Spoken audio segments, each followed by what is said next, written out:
What's up, fungal associates? Welcome to Completely Arbortrary, the podcast about trees and other related topics. I'm one of your hosts. My name is Alex Crowson, and as always, I'm joined by the man, the myth, the legend, Mr. Casey Clapp. Good day, everyone. Alex, it is a pleasure to be sitting next to you again. The pleasure's all mine, Casey. You know, before this, we had lunch. We did. But before lunch, we recorded another podcast on somebody else's podcast. Yes. Which is always a delight. So if you want us on your podcast, just email us because we'd love to do it. Yeah, we love talking with other people. It's a nice break from, talking about trees and other related topics. It's the fun of podcasting without all the work. Yeah, we like talking with people. Yeah. Yeah. And often we're asked the same kinds of questions. So we have to come up with new, different answers. Yeah. How'd you guys get into podcasting? Well, there's a comet. It's flying through the sky, and it said, like those planes that write things in smoke. Yeah. It was like that, but it was a comet. It said, talk about trees. I was kind of imagining the red comet from Game of Thrones. Oh, really? Yeah. Where, you thought it was to start a podcast about trees, and I thought it was to, get a new desk or something. Get a new desk, which you do have a new desk. Yeah, that does actually work out. I guess it's not new anymore. You've had it for a while. I've had it for a while. It's a standing desk. I love it a lot. Yeah. I have also a more classic wooden desk, West Elm, that I got used for a steel in my other little room here. Yeah, that's true. You do have at least 4 desks. I have 2 desks. I guess those are in tables, Alex? Yeah, Casey. Well, come on. Is that really what we're going to argue about here? You've got 3 frying pans. Oh, what? This is a stock pot? I mean, I've fried things in stock pots. Okay, you can fry in a stock pot, but you know what I'm saying. I guess I do know what you're saying, but I don't like your pedanticness here. But My pedanticism. Fine. Pedanticism. It's pronounced pedanticism. Jesus Christ. All right. Hey, everyone. Welcome to the show. We're not fighting. This is Completely Arbortrary, the podcast about trees and other related topics. Mommy and Daddy are just having a heated discussion. Okay. It was like a fake heated discussion that turned a little real. Yeah, that is true. Yeah, it is true. Yeah. It's hard to see where it's a gray area. Yeah. Where did it go from real to fake? Yeah. Yeah. Ask yourself that question, everyone. Or rather, I guess fake to real in this case. Right. Ask yourself that the next time you have an argument. Is this a fake argument or is this real? Because sometimes one can become another. Exactly. And it mirages. It's like a cuttlefish. Changes color. Wow. I like cuttle. Alex, that leads me to believe you don't know what a cuttlefish is. I know what a cuttlefish Okay, I was is. just making sure. It's an exciting new app that lets you schedule a... Yeah, it may change colors of other things. Doesn't it sound like an app, like Cuttlefish? Yeah, it really does, yeah. But it's spelled like CTLFSH. No vowels. Cuttlefish. Yeah. Don't care. Hey, speaking of no vowels, we're here today to talk about a tur. And that tur is the aptly named and beautifully named, I will say, Yeah. Golden Rain Tree. That is right. Is it true that they originally went with Golden Shower Tree, but they had to remarket? Honestly, I hope rebrand? so. And I think about that every single time I say this. Yeah. Botanical name, scientific name? This one is Koelreuteria paniculata. Wow. Yes, which is really fun. It's named after Joseph Gottlieb Koelreuter, who was a German professor. I don't think we can get him on the show. Okay. Yeah. Is he since deceased? He is. Yeah. In fact, he's an old one. 1733 to 1806. I do think we should hold a seance to speak to all these people. It would be really nice. Yeah. If we just light some candles, ask if David would comment. Yeah. Yeah. It's like immediately apparent that they're all wildly racist. Oh, God. We're like, turn the Ouija board off. Oh, gosh. David's going on another rant about the locals. That is it. And paniculata is referring to the flowers there in panicles. But we shouldn't get ahead of ourselves. Well, no, we shouldn't. Before we jump into this tree, I'm very excited to talk about this one, Casey. I also am excited to talk about it because it plays, in my opinion, a special role, which other trees do, but this one, as of course we note all the time, plays a special role. How special? It's up to you. Interesting. I hope it's more special than a dinner roll. Although I do love a dinner roll. Yeah, it depends on the kind of dinner roll.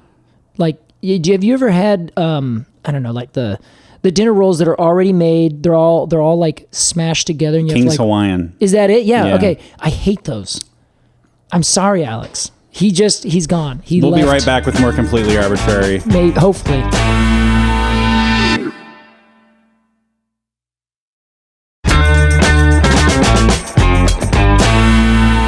Welcome back to Completely Arbortrary. Today we're talking the golden Raintree. I've given Casey a good scolding about his distaste for King Hawaiian roll. My cheeks are burning because I got yelled at so bad in that break. Nah, I don't give a shit. I like a dinner roll that is fresh made, that is not as fluffy, I guess, as like white bread fluffy is. I want it to be fluffy, but more like more layered and flaky, more buttery. Like a biscuit? Yes. I think I just want biscuits. Yeah, you don't want a dinner roll. I don't want a dinner roll. I don't find them very palatable. They're fine, but it's like I don't know. It's like they're the most manila envelope of rolls. Sure. I mean, like the dinner roll as a concept is like, it's just like a bit of bread to eat. I think people put too much weight on the dinner roll. You know, it's it's made to be had with other stuff, or put butter on it to maybe like a little appetizer or something. But it's obligatory. You have to have, if you're going to have a big dinner, you got to have dinner rolls. Well, so Alex, is a food person. A little old-fashioned, though. Okay, yeah. Well, I'm curious then where you're at. Nowadays, we live in Portland where very often any place that makes food, they're like, no. Nothing is just there to be there. We got to make it like a big part. It has to add something. It has to be a unique good thing. So would you think that we should modernize the dinner roll and like make it not just the thing that is with the food that's the main thing, but a part of the whole thing? You know, like the drums aren't just the thing in the background. They're a part of the music as much as everything else. Like you can order them on an appetizer menu. Yeah. Or starter. Okay, yeah, there you go. That's a really good that's a good kind of bellwether to test that. Well, one of my favorite restaurants in Portland, Montelupo, has pull apart sourdough bread as a starter that they just serve with really good olive oil. That's it. That's kind of what you're... Okay. Yeah. Get rid of the prepackaged bread, make it yourself, and make it a part of the meal. It's incredible bread, too. What were we talking about today? Today we're talking about the golden Raintree. Koelreuteria paniculata. Koelreuteria paniculata. Do you like paniculatas? And getting caught in the golden rain. Oh my God. I did not even see that coming. Really, I was going to be like, Koelreuteria paniculata. It almost sounds like someone's asking, like, can I get you a pina colada? Koelreuteria paniculata? No, I think I've had enough. I think you've had enough. Casey, let's imagine, I know this is a Chinese tree natively. Correct. So let's imagine that we are walking through a little grove in China, perhaps.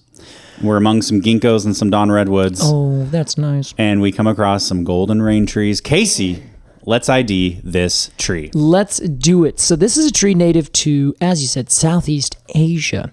And it is a tree that grows in the forest, kind of on the edge of the forest often. And it has, I think its native range is the kind of temperate to kind of subtropical temperate areas in Southeast China specifically. Okay. So it's not going to be growing up in the high mountains.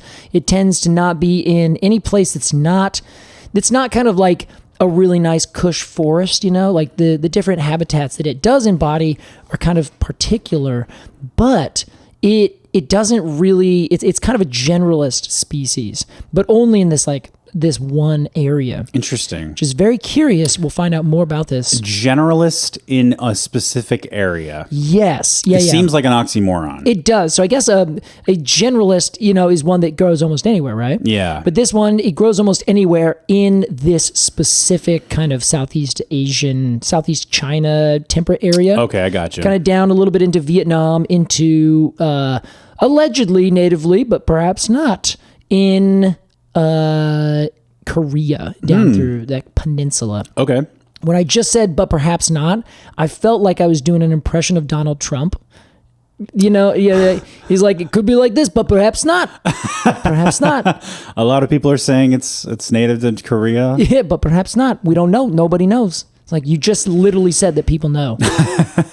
Anyway. Oh, God. Okay, Casey, let's talk about overall morphology, because I'll be honest, I know I've seen this tree. I'm sure I've seen this tree in Portland. Yeah. But I cannot think about what the tree actually looks like at large. This is a very, very good question. So, Alex, we'll start with the form. You're walking in, I'm going to start with a park, because the tree is an upright, rounded tree overall. If you see it in the forest, it doesn't grow in its normal, I shouldn't say normal, that is its normal. You're not going to find it the same as you would find it in a park or along a street, for instance.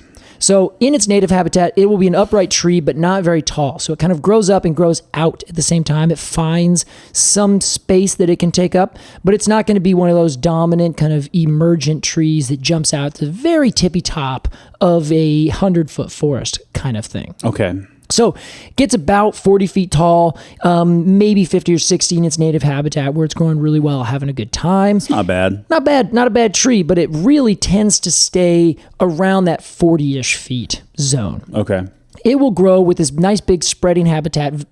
It will grow with this nice big spreading habit, be very rounded of a crown. It really has this kind of shaggy top appearance with one single stem that kind of splits and breaks up into multiple other smaller stems very proportionally.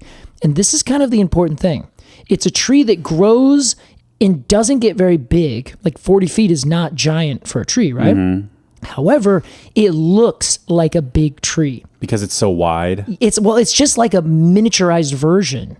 You know, like you see a bonsai tree and it looks like a big tree, but it's small? Yeah. This is the same thing, but writ larger, I guess. Interesting. Yeah.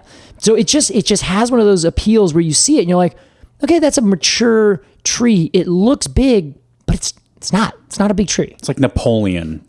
Yes, right. There's just certain camera angles. I know you're a powerful man, but you're so small. Yeah, but I can't help but want to pat you on the head. I just don't know why. And put your penis in a jar. What? Alex, where did that even come from? Napoleon's penis is famously on display at a penis museum. It's in a jar. What? Or it's in a little box or something. Is that true? Yeah. Where is this museum? I Googled Napoleon's penis. Oh, well, is your safe search on? No way, man. Nice. Well, this is okay. I want to pivot to just telling you how funny this Wikipedia page is. The page is titled Napoleon's penis, and there is a section titled Characteristics. Characteristics. With about a paragraph of text that I refuse to read. All right. Yeah. Hey, everyone, we'll link it in the show notes. Go ahead and just find out yourself. All right. Where were we? We were talking about the size of this tree. So that's right. It's not a very big tree, but it has the appearance of a big tree. And I just find it to be extremely handsome. It's just a handsome tree. Yeah, it's a good looking tree. It's got, it's not very shade tolerant, so it will lose all of its lower branches. It doesn't stick and keep all of its kind of lower dead limbs or lower limbs that are kind of like small being shaded out. They all kind of die away. So it has a very uniform, clean branch architecture. And one thing that I think is really nice is that if you see it in the wintertime, it's got semi kind of fairly large twigs. So it has kind of this miniature appearance, but in wintertime, the architecture of the whole thing is very, very like obvious. Interesting. And it just has this effect of being very proportional, where it goes from being one big stem to two smaller stems to four smaller stems and so on and so forth in a very, very uniform way. It's very, very, very satisfying to look at. Yeah, exactly. It's like when you draw like a tree kind of thing, you follow an exact pattern. And then, like, it's like a fractal kind of thing. Yeah. It really has a very nice, pleasing look to it. Interesting. In my opinion. I like trees that are shade intolerant and ditch their lower branches. Yeah, right. Because I feel like it's like cleansing or something. It's like minimalism. You know, It's like I don't need these. I don't need this. I'm gonna get rid of them. Just gonna get rid of them. Everything's gonna be clean. It's a Marie Kondo tree kind of thing. Totally. One of my least favorite aesthetics of a tree is like a hawthorn that's just like a big bunch of shit. It's like just a mess. Yeah. And I think there's like a place for that. I don't know, but I look at that and I'm like, what do you? Come on, clean up. Pin oaks. When we cover pin oaks, oaks, I want to discuss this. Okay. In depth. Okay. Okay, so the bark on these lovely stems is a sight to see.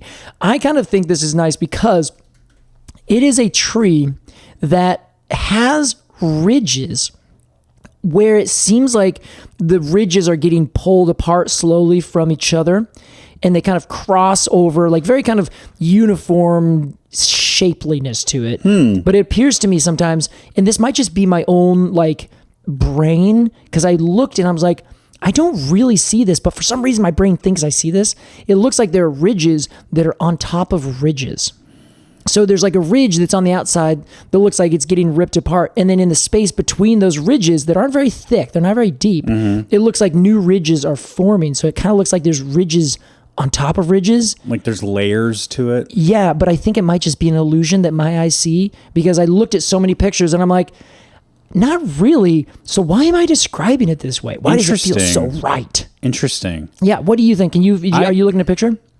Yeah, I look at them and I feel that they look like stretch marks almost. Yeah. And they're kind of uniform in that way, but they also, Casey, I don't get bark, man. I don't know. What? All bark looks the same to me. There I said, except for like ponderosa pine or western red cedar. Like I just cannot tell. You will say the bark on this tree is beautiful, and I'll look it up, and it's like this gray bark, and I'm like, well, what the fuck is he seeing?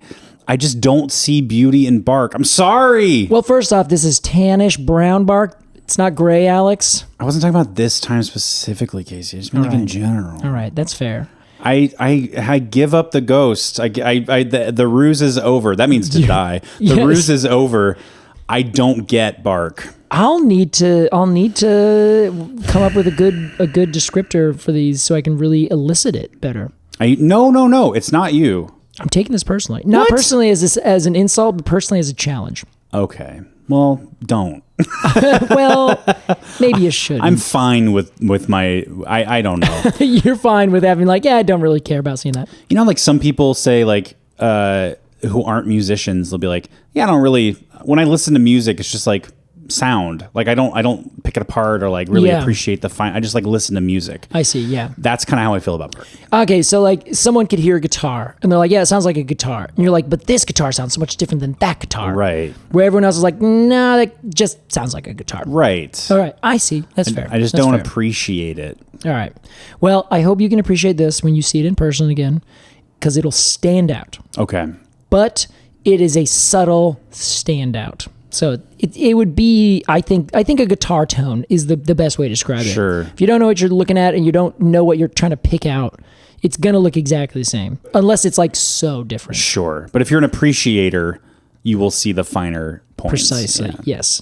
Very like wine. I was going to say wine is a better example. Yes. All right. Perfect. Like you can drink wine and be like, this tastes like gross vinegar grape juice. Yeah. But I drink anything, so whatever. Exactly. And then somebody will be like, no, this has notes of vanilla and oak, and you can tell it's French because of this. And that. Yeah. All right. Well, sorry. All right. I stand. I think it's okay then. I'm not going to take this on as a personal, not vendetta, but a personal goal. That's fine. I'll let this be. Thank you. You're welcome. So the next thing you're going to see after your lovely journey down the stems to the end. Hubba hubba. On the bark train, you're going to find the leaves. Now, the leaves, Alex, I'm very excited to tell you about because they are alternate, pinnately compound. Some of the time, some of the time, they are bipinnately compound. Curious. I encourage everyone to look this up. You can take a look at the Oregon State landscape. Yes. I'm looking at it right now, Case. It's perfect. It's the website I go to most often. If it's a tree that grows in Oregon, they will usually have a profile. This is one of those cases. And it's always the very top link on our show notes. And we have leaves that are pinnately compound most of the time.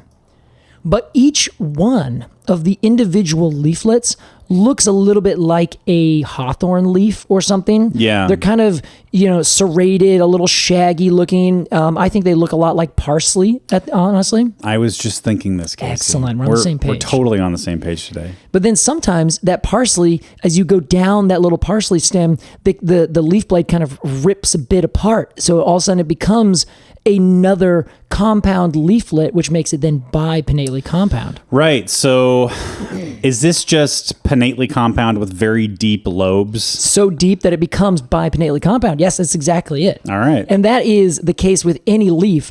The leaves just have such big, deep lobes that they become pinnately or palmately compound. Oh, I see. Okay, Yeah. but that's the definition of bipinnately. Exactly. That is why whenever you see a leaf and someone says it's a compound leaf, those are leaflets, and someone says that's dumb, why don't you just call them leaves?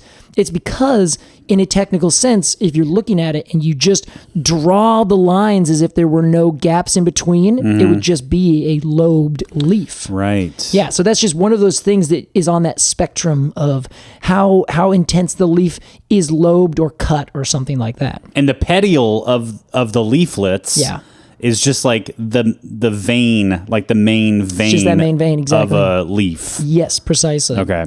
That's a petiole. Petiole. Yeah. If you add a ULE into the word, that makes it small. Interesting. Yeah, so crenulate means small crenations. Cerulate, small serrations. Very cool. Yeah, there you go. Huh, interesting. So that's just like a mutation that happens sometimes? Or? I think it's probably mutation would be the right word, but it's also just a variation, you know? So some of the leaves on the very same tree, usually if they're fast growing, they'll be more likely to be bipinnately compound. If they're a little slower growing, then they'll be more likely to be pinnately compound. I gotcha. Yeah. Oh, sure. So I'm reminded of the sassafras. Yes. Which on the same tree, you can have 3 different variations of leaf shape. Right there, yeah. Yeah. Same exact thing. Only the difference being sassafras, I cannot think of a rhyme or reason. Like, it's not that they're growing faster or slower. Some leaves are just like, I have a thumb. Yeah, it's just the way it grows, man. It's just the way it grows, man. Well, like Casey, I'm just itching to get to the flowers. Well, before we do, I got to And tell the you one fruit. last thing about this leaf. Okay. When it comes out, Alex, it's this stunning copper red color. It's like when they're very, very first popping out in the spring. If you have this growing in northern climes, you might be able to see it right now, but it is spectacularly gorgeous. Red. Yeah, so it like comes out and it looks like the whole tree is just like coppery red color that then fades to its normal green once the leaves start to mature a couple weeks or a week or so after they come out. And that's because they haven't like formed their chlorophyll yet? It's exactly right. Yeah, it's just a different pigment in there, and the actual chloroplasts have not been produced and made and start to actually shine. Well, I say shine, but really I mean absorb all the colors except green. So other trees that produce leaves that are green right away, Yeah. they just have their chloroplast built in. Yeah, usually they're just a little quicker at putting it together. Okay. Yeah. Interesting. But yes, no further ado, Alex, the flowers. They are, you guessed it, golden in color. They're great, Case. They're so beautiful. They're like this like stunning yellow green when they first come out. But the yellow green is more just because there's, leaves there. So you can it looks like they're yellow green. But when you actually look at the flower itself, it is a strictly bright yellow, like bumblebee yellow kind of thing. I'm going to say grass-fed butter yellow. Oh, that is such a perfect description. It's like the yolk of an egg. Yeah. Ugh, well, love it. A really good yolk will be like almost orange. Yeah, okay, that is very true. These are not quite that. Maybe this is an yolk of a factory farm egg. Yes, this is a factory farm egg. Yeah, very good. Or grass-fed butter. Right. So it is, and they're yellow, they're 4-petaled, and this is a tree that is monoecious. It just has, all the same flowers are there. They are perfect flowers. And they are tiny little flowers, but in big clusters, and they have probably, I don't know, even maybe 50 flowers on one panicle, which is basically a branched raceme of flowers. So it's like a spike that comes up, but then has other spikes of flowers that are coming off of it. And they're terminal, so they happen at the end of every twig that is growing out. So every single one will just be pop, pop, pop, pop.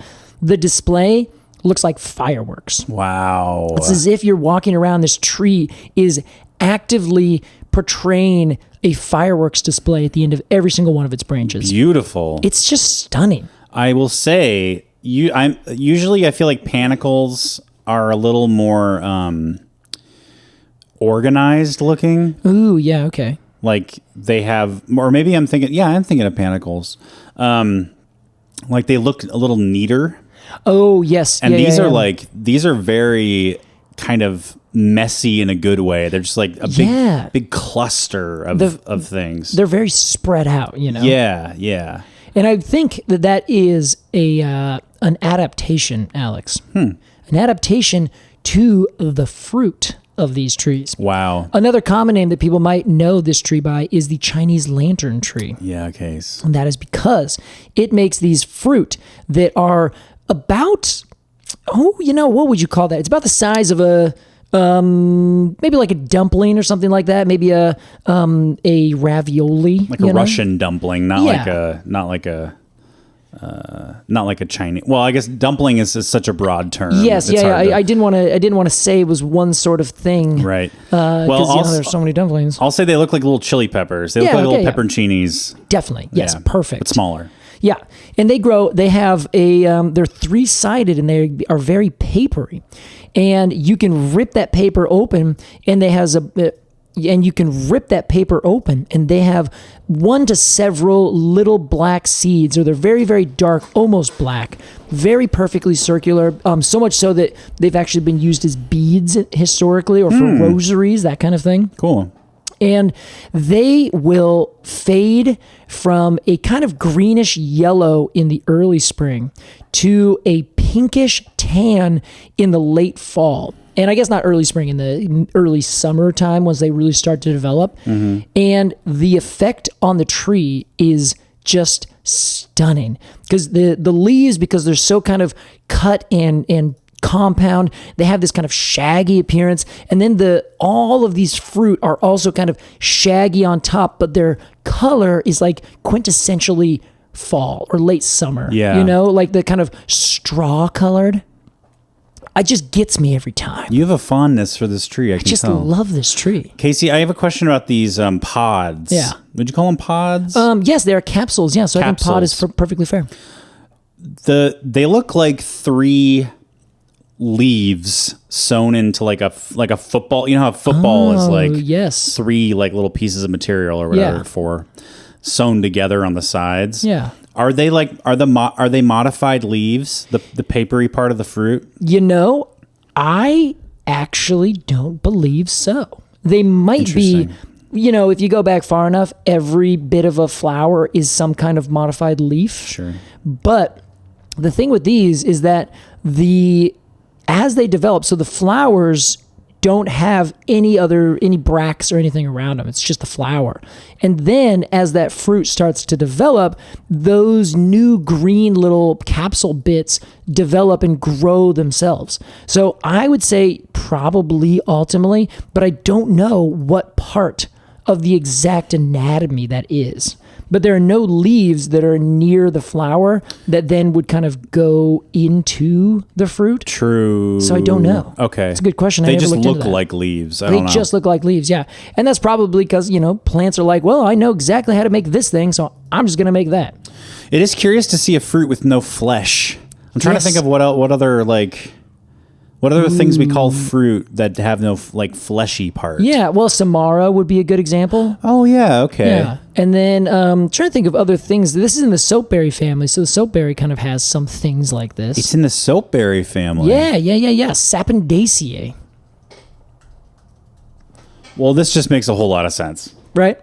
Because I assume you're saying it makes a whole lot of sense, Alex, because it looks just like them. Well, I may be thinking of a different fruit. What a gooseberry? Maybe I'm thinking of comes in a little papery shell. Oh, that looks a lot like these little Chinese lanterns. You're thinking of it's a ground cherry or something like that. It's like it's in the tomato family. I am thinking of gooseberry. Gooseberry? Yeah, okay. Maybe that's another name for it, ground cherry, but. Maybe. Yeah, that's exactly what I'm thinking of. Those are gooseberries. Yeah, okay, cool. Yeah, yeah. Or sorry, gooseberries, Gooseberries. as yes. the Brits would say. Hey, they would. Of course they would. Schnozberries. Yeah, exactly. That's what the Germans say. So that is, these are those fruit. They're amazing, and they really do look like Chinese lanterns. They're like it's a very apt name for an apt tree growing in southern China. Yeah, I love it. Now, these trees they have, for whatever reason, gotten a reputation through Buddhism and have been planted near different monasteries. In fact, apparently, officials in China and Korea, where their tombs, and these would be important officials, they would plant this tree on their tombs to mark where their tombs are. Interesting. Is that the gold aspect? I don't know. Okay. It might be that these trees like just have this intense fireworks display, and it made people, really, want or honor them and want them to honor their spaces and their ancestors. I'm not sure. Sure. There's sort of like a statement, I guess. There is definitely a big statement, right? Yeah. They're just like these big, they're trees that are in your face saying, "Hey, what's up? We are just going for it." We're here to stay. It's exactly right. They're trees that are just they're very flamboyant. Yeah, they're here, they're queer, and they're proud of it. Yeah, and we're all proud of you too. And we mark the tomb of the king. That's the fourth thing. That's the fourth thing. Anyway, sorry. We're here, we're queer, and we mark the tomb of the king. I want to see that movie. Yeah. I love that. Yeah. So this is the golden rain tree, which I should note while we're saying this, it is golden rain tree. Right. These are 3 words. Well, that's what I'm trying to say. Otherwise, most places that I read call it the golden rain space tree. Golden rain, one word? Yes. That makes no sense. It doesn't make any sense. I don't know why they do that. That should not be. It is the case. Although in the landscape plants, it's the golden rain tree. What in the world? Come on, y'all. I say when in doubt, separate all the words. Okay, yeah. I think I'm gonna separate also the en from the gold. So it's the gold in rain tree. For Spanish, it's in the rain tree. There's gold in that rain tree. There's gold in that rain tree. Go find it. And them hills. So in Portland, Alex, I wanted to take you. In fact, I think we might be going there here pretty soon because we're going to go down to Selwood, this lovely little neighborhood in Portland, because we're going to film a video to hype up our game night. That's right. In fact, I think if you're listening to this episode, our game night is tomorrow. It's tonight. It's tonight. So if you're in Portland and you don't have plans tonight, you're listening to this on the Thursday, it comes out. Come to game night. Get your ticket at eventbrite.com. Search for Arbortrary Game Night or our website or our Instagram, anywhere. It's going to be a lot of fun. It's going to be great. So show up for that. We are going to go down there, and if you are there on our game night, you might be able to see these trees in bloom because I think they're about to get going. Yes. There's a whole row of them along a street next to Selwood Park. They're all fairly mature trees. They need a fairly reasonable size planter strip, maybe about 5 or 6 feet, just because they can get kind of a fluted-ish base. And they only get, like I said, about 35, 40 feet tall, especially growing along our neighborhood streets. But they grow really wide and out. Casey. Alex, what are you thinking? I know the trees you're talking about. You do? I never realized those were golden rain trees. Oh my yes. God. I'm thinking of Selwood Park, and I know exactly the road that they're on. Yeah. It's such a stunning display. They're awesome. Along this entire place. Don't their canopies kind of overlap a little bit They too? all do. Yeah. It's very much like an alleé effect in some spaces. Love that. They're so lovely. And the thing that I wanted to talk about is that this tree, in my opinion, exemplifies the idea of right tree, right place. Interesting. I know a little bit about this. Yeah, we've talked about it every now and then. We've touched on it and said, well, it kind of means this. I think we even had a whole Patreon episode where we kind of dove into this. Yeah. So I wanted to cover this in a little bit more in depth so that we could kind of really dial it in, share it with everyone else. The secondary reason is that we often get people asking us, hey, I need to plant a tree. I live here and I want to plant a tree. What tree should I plant? And it's very difficult for me or for anyone in our enterprise to say, here's exactly the tree that you should plant. Yeah. And that comes back to right tree, right place. Exactly. Right time. Right objective. Yeah. There's all sorts of things that come into it, but they boil it down to those two things, right tree, right place. So it's hard to say, I live in Minnesota. What tree should I plant? Yes, exactly. Well, give us some deets. Yeah, we'll need the details, but unfortunately, we just don't have the time to really dive into all those things. Yeah. Well, also, you are not an on-call nursery employee. Unfortunately not. Yeah. So Unfortunately, I think I would really enjoy that. It'd be great to have an on-call where there's like an emergency. Yeah. It's like, quick, call the emergency nursery line. And I'll answer like, hi, this is Casey. What's your emergency? Hi, I'm trying to figure out what plant to plant here. I got this kind of soil. The sun is beating down on my house. The climate change is real. And then I'll be like, stay calm. Everything's going to be just fine. What's your soil type? Do you have any power lines? I need you to go outside, ma'am, right now. Put your fingers in the air. What's the temperature? Lick them first. Is there any wind? You have the solar, the satellite image of their house pulled up. Exactly. All right. I need you to go to the west side of the house. Typing furiously. Yeah, that would be a great job. I would totally do that job. So this tree exemplifies it, and I can hear people saying, oh my God, you guys are so wrong. Wait till the end of the episode. Sorry, are you okay, Alex? Yeah. Oh my God. So the question, of course, that is on everyone's mind right now is, what do you mean by right tree, right place? Yeah. Alex, do you have any perspective? I mean, I think it's pretty surface level, but I'm sure I'll be proven wrong in the next hour and a half. I think it just means that, for every area that you want to plant a tree, there are a list of good choices. Yeah. And you have to, and we've talked about dichotomous keys. Yes. I love bringing this up. Mm-hmm. Love a dichotomous key. Say like, well, what's the... We love a dichotomous key. Everyone loves it. Every time a dichotomous key, and we love it. We love the dichotomous key. There's no way he could pronounce dichotomous key. Yeah. I love a dicho key. A dicho key. What? A lot of people calling it a D key. I'm not the only one. So you got to say, well, what's the shade situation, right? Yeah. Okay. What's the climate like? What zone are you in? Mm-hmm. What's your soil type? What is the composition of the soil? How much room will this tree have to grow out? How much room will it have to grow up? What's the surrounding?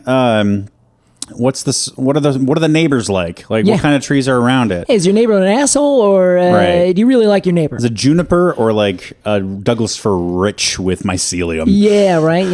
That's so good. I love that, like adding that extra like cultural thing into it. It's like, do you like your neighbors or do you not like your neighbors? I change your entire perspective. Right. Like what purpose are you looking for this tree to serve? Yes, do you just want to plant a tree to have a tree? That's fine. Or do you want to plant a tree to, be a shade tree in 50 years? Yeah. Or, so answering all these questions can help narrow down a cast of characters that will be the right tree for the right situation. That's perfect. I couldn't have had a better description. It's time for our completely arbitrary Q&A. All right. Thanks everyone. This is a lot of fun. No, we're not actually doing a Q&A. Not yet. So this is 100% the thing for that. Like, you named so many perfect examples where essentially right tree boils down to right tree, right place. Right. Boils down to choosing the tree that fits the conditions and the limitations of the space that you're trying to plant a tree in. And you also want to make sure that that tree will thrive going forward and reduce the number of infrastructure conflicts that could happen. So this is, there's no exact formula. You can look this up and you can find 1,000 different places saying, how to figure out what the right tree is for your right space. But there are some big things that you can kind of look for and think about. And the first thing that you want to do is, like you said, look at the ground. Because the ground is the kind of number one thing that you need to think about. I make this joke all the time that you can cut the top of a tree off, which is the part that most people consider the tree, and it will come back. But if you cut the bottom of a tree off, right, it will not come back. Yeah. So if you just have that top bit and you plant it, dead tree. So the most important thing for a tree is the ground. It's what's going on. Sure. Have you ever thought about cutting the bottom off of a tree? No, but I want to try now. Yeah, you should try it. That'd be fun. What the fuck? It's not growing back. This is ridiculous. You might willow would grow back, I think. True. Yeah, they got new roots, new shoots, baby. Fine. Okay, so the ground. So you want to look at how I guess the word composition of the ground. Yeah. Like, is it clay? Is it really stony? Is it sandy? Sandy. There's salt in it. Right. Yeah. What's the composition? Yeah. Is it super compacted? Is there lots of space? Is there mulch, growing? Like what kind of soil are you dealing with? Sure. Is it going to be a very cush garden environment? Is it going to be the planter strip that has, filled with gravel and very compacted clay soil? Could you add to that? Is it on a slope? Is it flat? Yes. Is it next to water? Is it saturated with moisture most of the time, or is it dry most of the time? Yeah. Or is there a mixture of that over the year? It makes sense because the tree's contact point with the earth is the ground. It's where it gets literally everything but the sunlight, right? Yeah. Yeah. So that is the first place to start. You also need to think about the scale and the size of your ground. So if you have a planter strip that is 3 feet wide and only 10 feet long, that is a tiny amount of space. Now, you can always have the roots grow down under the sidewalk, kind of under the road sometimes. But that is really, kind of a tough place for a tree. It's very unforgiving. Sort of a gamble in terms of will this tree tear up the sidewalk? Yeah, exactly. But that goes to it, because that would not be the right tree for that place. You should send this episode to the people who planted sweet gum all over Portland. Yeah. They didn't have any idea. They just were like, this is the right tree. And they didn't think about the place at all. Yeah, 100%. And this is the kind of thing that came from that when they found those kind of infrastructure conflicts. Okay, interesting. They were like, okay, how do we avoid this? And this just isn't the right tree for this space. So they have to think of a better option. I gotcha. So that's the first bit. How much space do you have underground? Is this planted, in a tiny little courtyard with, maybe 10 cubic feet of soil? That's not enough for a big tree. You got to have a little tree there. Is this a giant open lawn on big campus where there's just infinite room in every direction? You can plant a giant tree there. If the tree cannot put on a lot of roots and grow out, then it can't make a big, healthy canopy. Right. At some point, it's going to get cut short. So first thing, what does the underground limitations, what are those criteria? Then look above ground. If you have some piece of infrastructure that this tree is going to grow into, that is either A, going to be something that you need to do maintenance on consistently to keep that tree away from it. The first thing I think about is power lines. Of course, yeah. What else is there? I don't... Well, there's buildings, if you want shade or light coming into let's say a solar panel, you don't want to plant a giant tree that's going to shade out those solar panels. I was thinking above, as in directly above, and the power line was the only thing I could think of. Well, you also have to think of maybe shade, or if you have a bunch of other trees that are around, so it's a very shady spot. Sure. There's maybe plenty of room for your tree to grow up, but you need a shade tolerant tree that will take those conditions. Oh, sure. Yeah, you got to think about the track of the sun and how much sun this thing is going to get. Yeah, exactly. Yeah. So the above ground space is really important. But also, if you are planting it in front of your house and you have a view that you really like and you want to maintain, that doesn't mean you can't have a tree. You just need to know how big that tree is going to get so that it doesn't have that negative impact on whatever it is that's above the height that tree would get. Sure. So those are the two big kind of things: above ground space and limitations, and below ground criteria. What are you working with?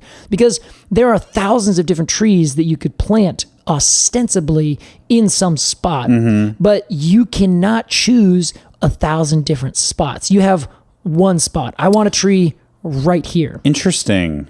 Does So that the make place sense? is more important than the tree? Yeah, because is that what those I'm are trying to say? Yeah, they're kind of immutable options. Yeah. You can certainly, I mean, you could go and dig out your entire front yard, change the entire soil type, do 1,000 different things to it, completely artificialize the entire situation, plant a different kind of tree that just really likes those conditions. Yes, you could do that, but that seems pretty impractical, right? Yeah. So really, if you have conditions on the ground, those are what you're dealing with. I got you. So you can then plant a tree that has all these different criteria that come along with that tree will either do well or do poorly or any kind of difference on that spectrum. And that is the right tree section of this. So if you are, the way I think about it, I think actually you brought this up and it gave the term for what I was thinking, which is the game Guess Who. Yes. Alex, quickly explain to us how to play that game. Okay, well, you and your opponent each have a board full of little faces of Yeah. people. They all look different. They have different skin colors, facial hair, hair color, eye color, Glasses, things like that. yeah, accessories, and you draw a card, and that card has a face on it that corresponds to one of the faces on your board. You are trying to guess the face that your opponent drew, Yes. by asking questions that eliminate possibilities. So you Yeah. say, is your character wearing glasses? They say no. You knock down all those ones that have glasses on your board. Exactly. So that you're left with a cast of characters that fill the criteria of the questions you're asking. Yeah. And eventually you say, oh, it's Lucy. They Yeah. go, yeah. Yeah, done. And of course, it's Lucy. Yeah. It's the same exact thing for trees. You're trying to find that Lucy tree, right? Yeah. So if you are trying to choose a place, those cast of characters that you have on your board, those are criteria that you have on your site. So you say, do I have a small, medium, or large amount of underground space? Do I have a large, medium, or small amount of overground space? I might tweak your metaphor here. Yeah? And say that the faces on the board are actually tree options. Oh, Not yes. criteria. Okay, yes, correct. And the questions you ask are the criteria. Yes, okay, that is correct. You have the right of it, Alex. I agree. Sorry. Casey regrets his error. I just want to be, consistent. I think it's fair. I think it's a good choice. So that is the exact thing. So you say, okay, I have all these trees in front of me. Some of these trees take really good drought conditions. Some trees are really tall. Some trees take conditions that are very, very, let's say, saturated with water. All these different things that any individual tree can do. Some are very tall. Some are very short. Some have flowers. Some have great fall color. Some have fruit that you can eat. Some have fruit that you just have to clean up. Some have flowers that smell like semen. There's all these different criteria. You have to ask yourself, what are the criteria that I'm working with, and what are the criteria that I want? I'm glad you said this, Casey. Yeah. Because I think that's a big part of it. It totally is. What do you emotionally want out of this tree? Yes. Or mentally, Right. It doesn't have to just be what tree would grow here perfectly. It's like, well, what kind of tree do you want? Yes. And now I think it should work in that order. Right tree, right place, or rather, right place, right tree, right objective is what I use. Okay. And so that would say, first off, whatever tree you want, you can have almost any tree, but if that tree does not do well in your conditions, It doesn't matter. it doesn't matter. You're going to Yep. hate it. It's not going to grow, and you're going to be sad. Yeah. So look at the conditions, then choose the trees, the palette that you'll be choosing from that will fit those conditions. Right. Then, once you have your trees, then you say, okay, what do I want? Do I want yellow flowers or pink flowers? Do I want a big tree or do I want a little tree? Do I want a tree that is going to do this particular thing at this time of year? Or do I want a tree that's going to be evergreen the whole year round? These Right. kinds of things. Yeah, you've talked about the like the great aunt who plants a dogwood in Tucson, Arizona. Yeah, right. Like that's Exactly. the wrong tree for the wrong place, but it's the right objective. Yeah. That person prioritized the objective over the place and tree. Yes. So if you are in a place like Tucson, Arizona, your palette is much smaller because you just don't have, too many options that can deal with such extreme conditions. Right. Whereas up here in Portland, your conditions are spectacular. You can plant almost any tree you can choose from. So you just need to make sure it's not going to grow too tall into the power lines. Right. Then I also add in, for those of you who are urban forestry minded people or arborists, right objective includes if that is a tree that you're planting for stormwater interception, for pollution interception, for shading, all these kinds of things. Economic. Ecosystem services? Fuck yeah. You That's what I was got trying to think it. of. Okay, I was like, what is he saying right now? Ecosystem services. Yes. So that comes with your objective, because there's two different kinds or sides of the objective. There's kind of the aesthetic objective, but then there's also the kind of infrastructure objective. Sure. So I guess it depends on, that depends on place. It does. It depends on place. And like, I guess if you're like a landscape arborist, Yeah. as opposed to just like a citizen. Right. And see, that would be the thing, is that the landscape arborist should be able to look at the site and say, okay, I know what trees will be good here. Here are your choices. And if the client says, oh, I want to plant a cherry, you can say, ooh, you probably shouldn't do that.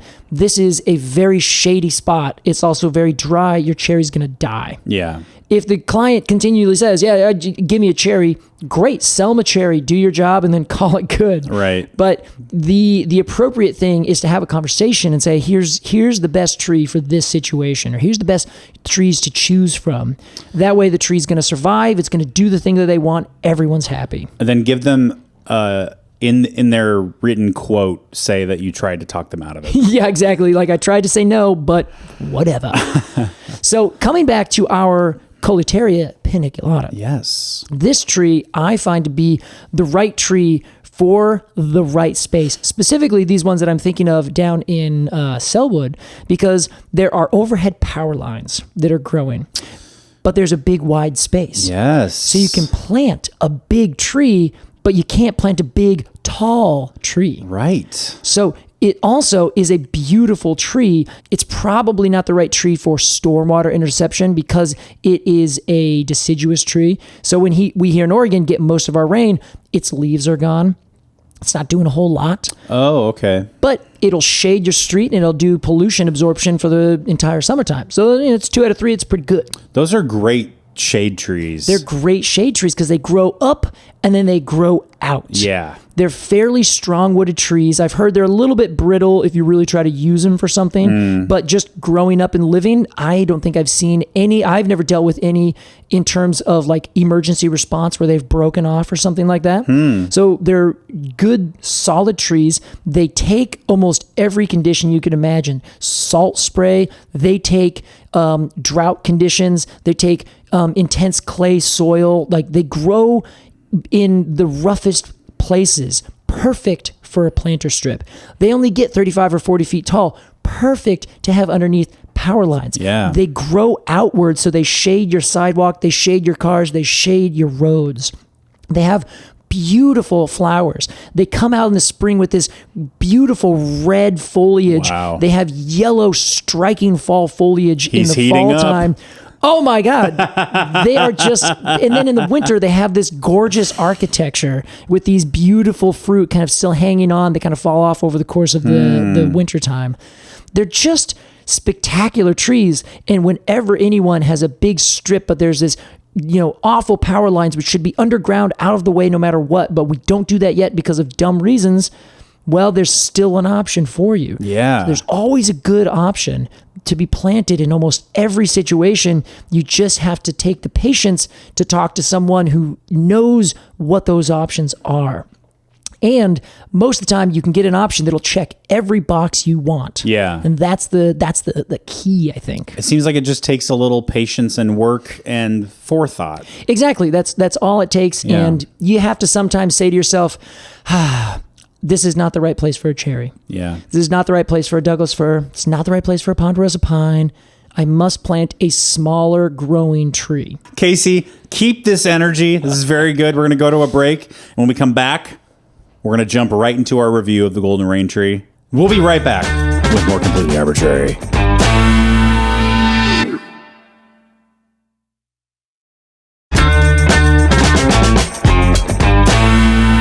Casey, that was our discussion of the golden rain tree. I don't have it. Can I get you a pina colada? Something pina colada. And it is now time for our golden cone score. Yes. Two kinds of gold in this There's episode. There's a lot of gold. Interesting. Very curious. We're not going anywhere with that, but still. Here's how it works. We're going to give some final thoughts on this tree, then give it a rating of 0 to 10 golden cones of honor. Casey, as a resident expert and as a very passionate man about this tree, we will begin with you. I appreciate the opportunity. So, our golden rain tree is a spectacular specimen tree, in my opinion. There are many people who are probably pulling their hair out right now because this is an invasive tree in places like southern Florida. So, to pin it all off before I give it this rating, I want to say I acknowledge sometimes trees are invasive in certain areas. What do we do to avoid this? Don't plant them. We ask ourselves, is this the right tree for the right place? I see. You say, no, this is not the right tree for southern Florida because it's an invasive horde and I hate it. So the mantra, right tree, right place, right objective, that is the best and most fundamental way you can approach anything. I'm going to take that into my review and say, I'm talking specifically a Koelreuteria paniculata in Portland, Oregon, underneath power lines. Yeah. In a large planter strip that I want to have a beautiful flowering tree in early summertime. And I also want it to be quite shaggily handsome in the fall time. And I'm going to give this an 8.8 golden rain trees of honor. Did I get that right, Alex? I don't know. 8.8. 8.8. A very good score, Casey. Yeah, and I have to say, that's probably way above what it should be. But every time I see this tree, I'm just like, you're doing it just right. Yeah, man. I have yet to see one. I'm sorry, I have not spent a lot of time in southern Florida. But I have yet to see one that I'm just like, ooh, not what I want to see. It's like that NBA forward who just keeps hitting threes. And you're like, how do they fucking do it? They just keep doing it, and I just keep loving it. Forward is a basketball position, right? Yeah, I believe it is, yeah. Okay, like Damian Lillard is a forward? I think so, okay. Yeah. They're like the person who takes the ball from one end of the court to the other and like begins the play on their side. Yeah. They're the quarterback of it. Okay, yeah, that's right. I don't want that to confuse you, Alex. No, I think I understand it. Okay, good. So I'm gonna go 8.8 for this tree. 8.8, very good. I love those trees over in Selwood that are growing over that street because that street is so comfortable. You know why? Because it's covered in shade, and that's what we need more of. And that is the thing. Yeah, and any tree that can provide that, an alleé that really. I feel like that's like S tier alleé ship is like if it can grow out over the road. You S tier? What? You know S tier. No. Okay. In Japanese video games. Okay. It's like if you complete a level and you did really, really good, you get ranked, right? There's like D tier, C tier, B tier, A tier. Okay. And then above that is S tier, which comes from Japanese schools. Like an A+ in Japan is an S. Oh. And I think it stands for like super or something. Huh. I had no idea. Yeah. So anytime I say S tier, I just mean like top of the top. Okay, gotcha. All right. So I see. An alleé that grows out over the road, yes. I consider an S tier alleé. Yes, agreed. Yeah. As opposed to just like, Italian cypress along a countryside road. It's like, that doesn't do much for me besides it looks kind of cool. It looks kind of cool, but no. Give me an American elm on each side that's like covering the street. Yeah. Gosh, I love its leaves. I love that it's sometimes bipinnately compound, sometimes pinnately compound. Whatever it's feeling. I love the color. that rich yellow. I love the little lanterns. Those are so cool and curious. Yeah. I'm going to give this thing an 8.5, Casey. 8.5. 8.5 Golden Cones of Honor. Sometimes it's the little trees that just know what they're doing. That's right. It's amazing. Dripping in golden rain. Dripping in golden rain.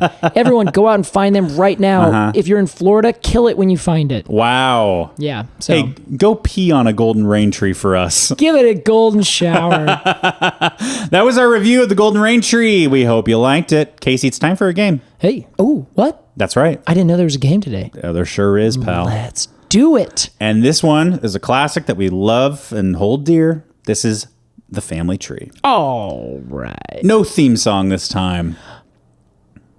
I'm just not feeling it. You're going to have to play it in somehow. You can't just not.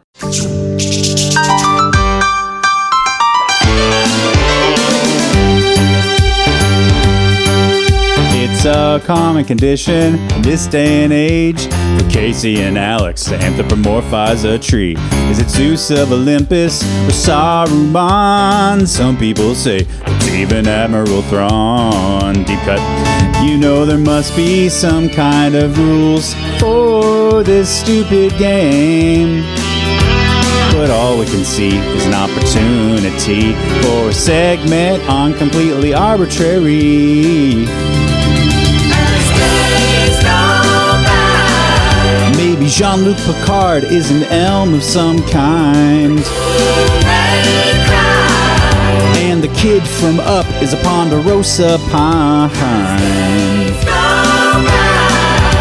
There's room for yews, mahoganies. There's room for the host to disagree. It's a podcast game called The Family Tree.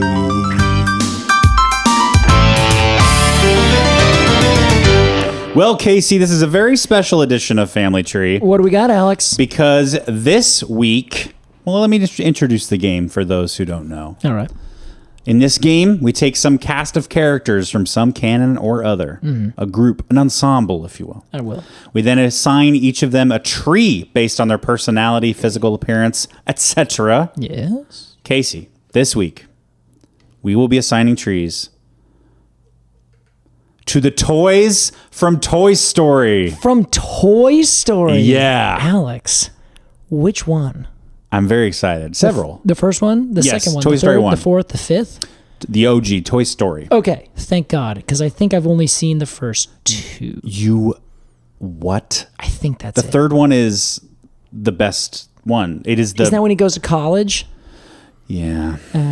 It's very sad. Gets a girlfriend. Well, he at the end of the... I don't want to spoil anything. Okay, yeah, because I don't know. Go watch Toy Story 3. Come back. We'll play the game. Okay, fine. Let's start with... who should we start with here?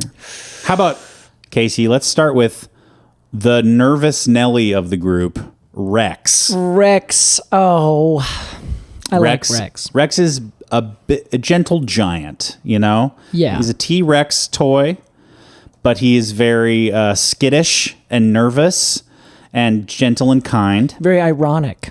Yes, right. His whole identity is ironic. And he really cares about everyone. Yeah. And he's just a sweetheart, but he has the physical appearance of a monster. Yeah. Okay. I feel like there's a lot to work with there. There is a lot to work with. And he's green like a tree. He's green like a tree. So I'm thinking of a big, scary looking tree. Maybe something with scale-like needles because he's a dinosaur. Yeah. Oh, brilliant. But it's not like, but isn't that scary? Once you get to know him a little bit. Yeah. Oh, You touch it and you're like, oh, this nice. is nice. I'm thinking a conifer. Yeah, I think a conifer. They're the ones that have most conifer or most needle scale-like leaves. My God. Yeah. But then, so the one I'm thinking about, you go, skip straight ahead. Something ancient. Okay. A living fossil because he's a dinosaur. Oh, wow. Yeah. Maybe, honestly, I was thinking of the scariest of them all. The monkey puzzle. The pay win. Wow. Because it's big, it's scary. It's got these giant scales. It looks like it's going to poke the heck out of you. Right. And it will. But it's also a very sweet tree that grows up and it's just beautiful. It's got big curvy tails. Very susical. Yeah. So it doesn't, it doesn't hurt you. if you just go up next to it. I love that answer, Casey. Okay, monkey puzzle. Monkey puzzle. Rex right. is a monkey puzzle. Monkey puzzle, pay win for Rex the dinosaur. That's right. Excellent, Alex. Casey. Wow, okay, that's good. Next. I'm feeling good. I'm feeling ready. All right. Here we go. We have the token female. Okay. This is Bo Peep. Bo Peep. Bo Peep. Bo... It's unfortunate. Her personality is just being in love with Woody. Oh, and she's sort of like the damsel in distress. I see. You know? Yeah, she's got the sheep herding cane. Yes, she's a shepherd. She has her sheep. She is a lamp. She's a lamp. I think she's like a little figure that comes on a lamp.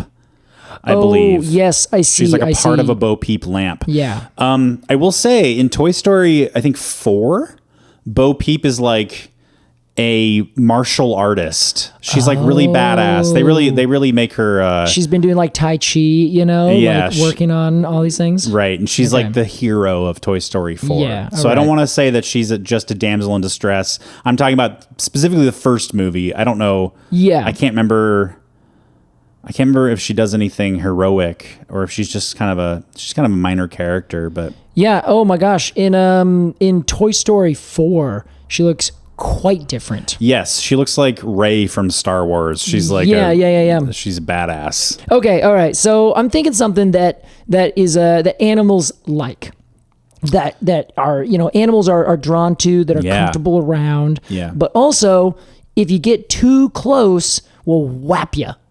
Or get you somehow. Sure. So the first thing that I was thinking is like a mesquite or a some kind of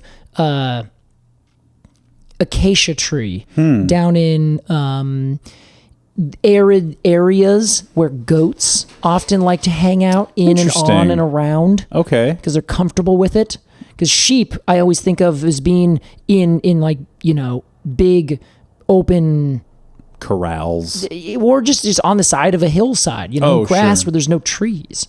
And goats tend to be in trees, and acacias have those thorns. They look beautiful from afar, but then when you get close, if you get a little too close, it's like pow, stick you. Interesting. But I don't know. What do you think? Well, I'm gonna go with a willow of some kind, maybe a black willow. Yeah.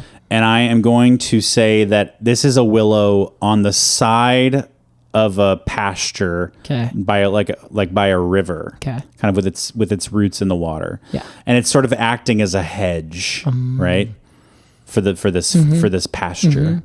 There's a tree called the peach leaf willow. That might be perfect. Yeah, like it just. I don't know why I think of peach, but there is. I feel like I'm thinking of the Mario character, Princess Peach. Yeah. This is a very peach look to her, especially the older movies, like this pink dress kind of thing. Yes, totally. Well, can we go with the peach flower willow? Let's go with peach. The peach leaf willow. Yeah, which I believe, ironically, is Salix amygdaloides, which means it's actually the peach leaf willow is the common name, but the scientific name means that it's the almond leaf-like willow. Interesting. Yes, very confusing. Both droops? They are both droops. They are both actually in the genus Prunus. Oh. So it makes some kind of sense, but not enough. But Salix is the willow. Yes, we're Salix amygdaloides. This is like a Prunus-like Salix. Yeah. Yes, it's a prunus-like salix that's called a different kind of prunus. Weird. Yeah, everything's confusing. Don't listen to anything other than us. Casey, let's move on. Hi, Bo Peep. Bye, Bo Peep. Hi, Bo Peep. Bye, Bo Peep. Let's talk about the spaceman. Yes. Buzz Aldrin. I thought you were talking about the little guys. Yeah. Let's talk about the spaceman. The little guys that honor the claw. The claw. You know what?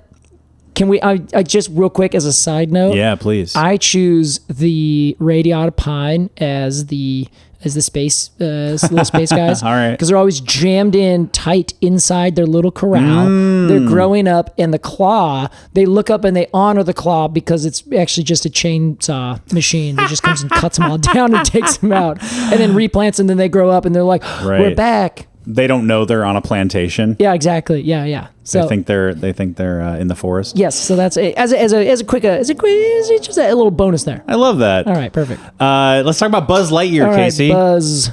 Buzz Lightyear is cocky and brash. Yeah. And adventuresome. Okay. He has his role in the first movie is sort of the new kid on the block that everybody loves, right? Mm-hmm. Takes all the attention away from the next character we'll do. Yes. So I might have an idea. What do you got? I want to say Woolamai Pine. Woolamai Pine, new kid on the block. This new discovery. Yeah. Right. Okay. And in this instance, Woody would be the Don Redwood. Oh, I see. Okay. Or maybe opposite. I don't know. Ooh. There's something there for me, but Okay. but also aesthetically, it doesn't really. It doesn't work. really match up there, yeah. No. But I like this kind of new kid on the block arrogance kind of thing, like a tree that just grows. Yeah. Yeah, that everyone loves. He's also completely deluded. Yeah. You know, he thinks he is real. Yeah. He doesn't know he's a toy. I want to go with the Leland cypress. Wow. This is what I think of. Okay. Because it's a tree that is a hybrid.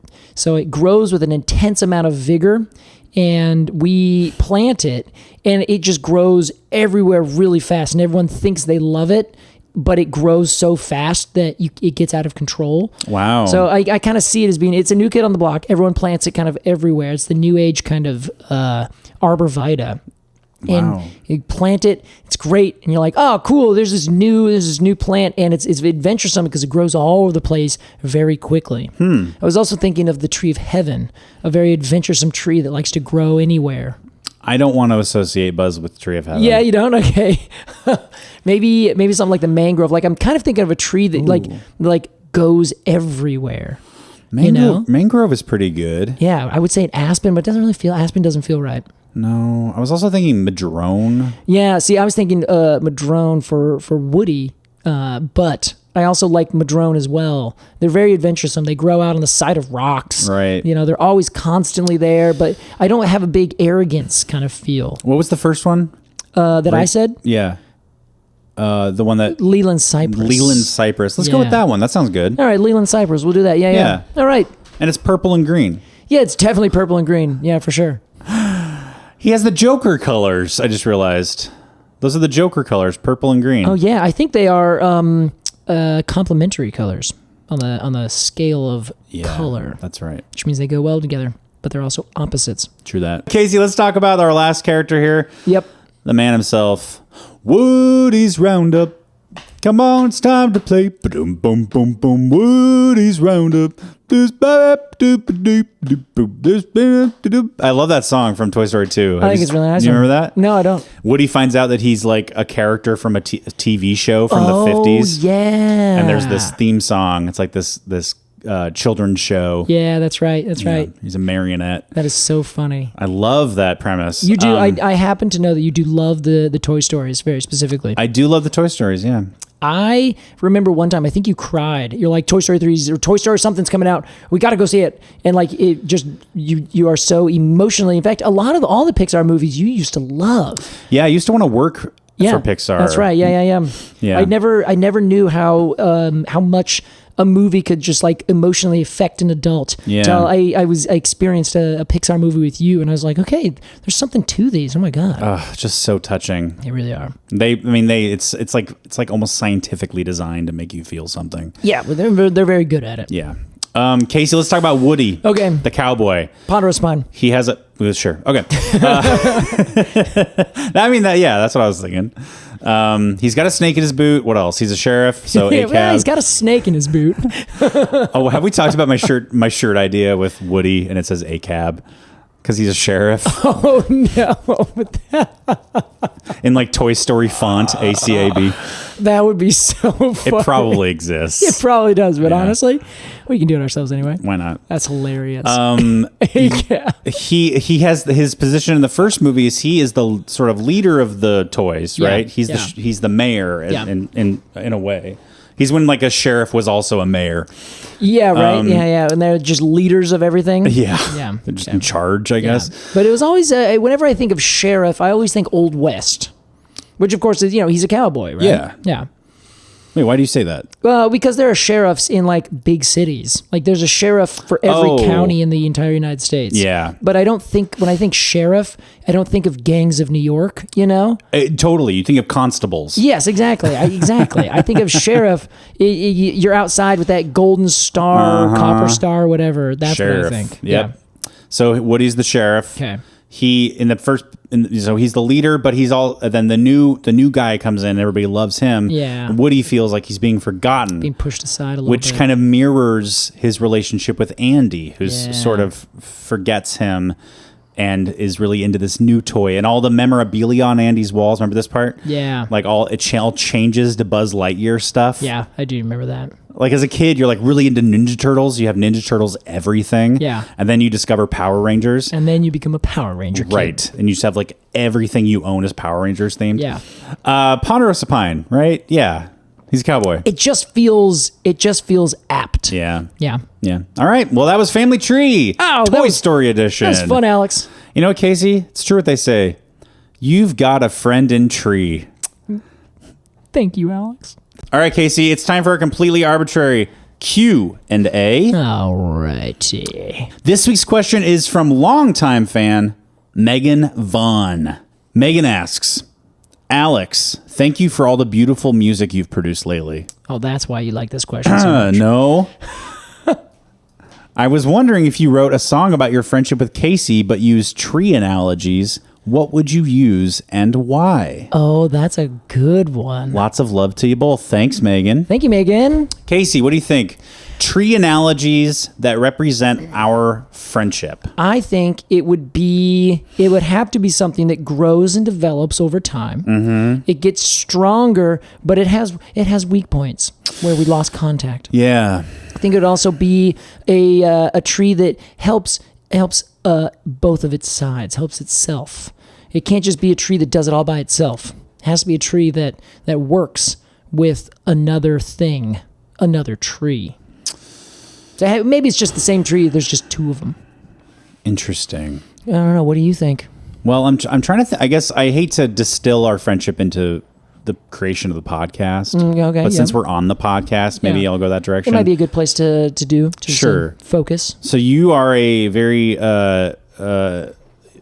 you are a font of knowledge. Wow. Fount? I don't know. Fountain? Yeah, I would think fount. You're a font of knowledge makes me think that it's like Times New Roman. Okay, well, if anything, you're a Bakersfield. A Bakersfield? I don't even know what that is. Bakersville. Bakersfield. Just a nice serif font. I'm gonna check this out. I'm Helvetica new, baby. What? Yeah, sorry. You have all this tree knowledge, and you asked me to help create this, like how to express it in a modern way. So I'm wondering if there's something there where like an old kind of timeless tree, that found new life with some relationship that it formed. Interesting. Like a reverse Osage orange, Yeah, I see. The first thing that I think of is like a western red cedar that has another tree growing in it or on it or something like that. A hemlock. Yeah, or like a hemlock and a western red cedar grow together somehow. Yeah. Or like the one is growing. Yeah, I don't want this metaphor. Please don't look too far into it. But often it's the red cedar that grows and a hemlock grows onto it or like seeds into some spot and then sends its roots down and around it. Right, because you've said before you see me as riding your coattails. I do. I've said that multiple times where I'm like, Alex, I feel like I'm wearing a backpack with you on it. I'm the barnacle on the belly of your success. That's why it's so itchy right there. Oh my God. You've been there this whole time. Got an Alex problem, if you know what I mean. I don't know. That's a good question. I think that Yeah, what two trees are like working together? I mean, there's like, what about like, what if I'm the mycelia, I help you communicate, and you are the raw power, you know? I love that. Okay, what if I'm the holm oak and you are the truffle? I'd love that. Growing underneath it. So you're also very tasty. Yes, and thank you. You cause a dead zone to make sure nothing else comes and fucks with me. I'm your security detail. Yeah, security detail, communication, and you also help give me nutrients. That's it, man. And all I do is just grow up and be like, what's going on down there? Yeah, everything's cool. Must be. Everything's fine, Mr. Clapp. Are you having a nice Sunday? I am. Thank you, Truffle Alex. This was great. It's just a bunch of dead deer around you.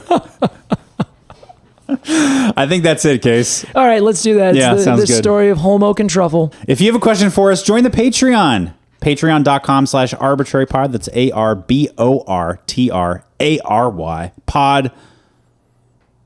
.com.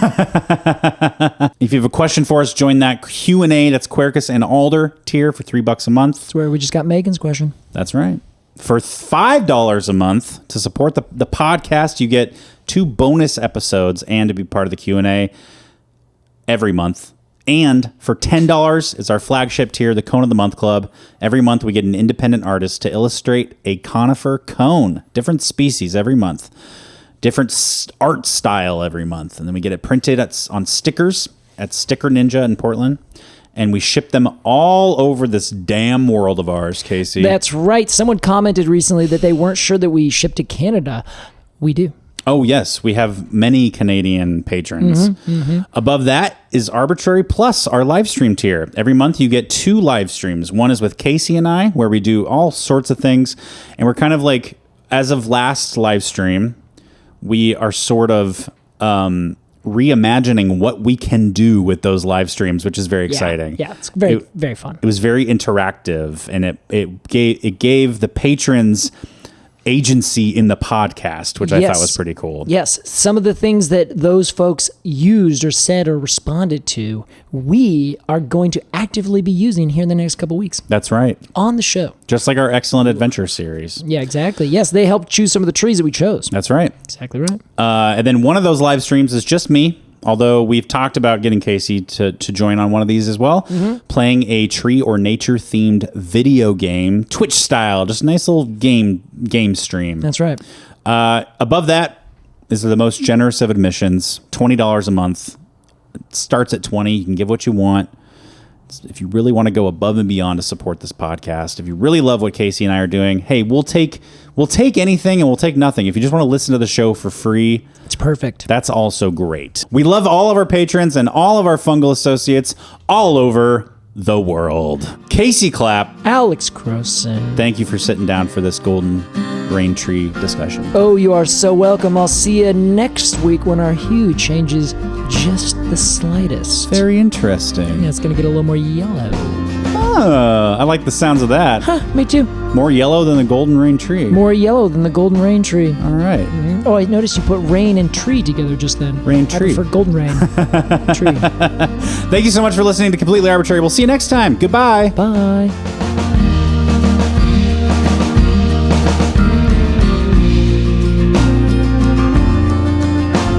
Completely Arbortrary is produced by Alex Crowson and Casey Clapp. Our artwork is by Jillian Barthold, and our music is by Aves and the Mini Vandals. And you can support the podcast at patreon.com/arbortrarypod. And find additional readings at completelyarbortrary.com. Thanks for listening.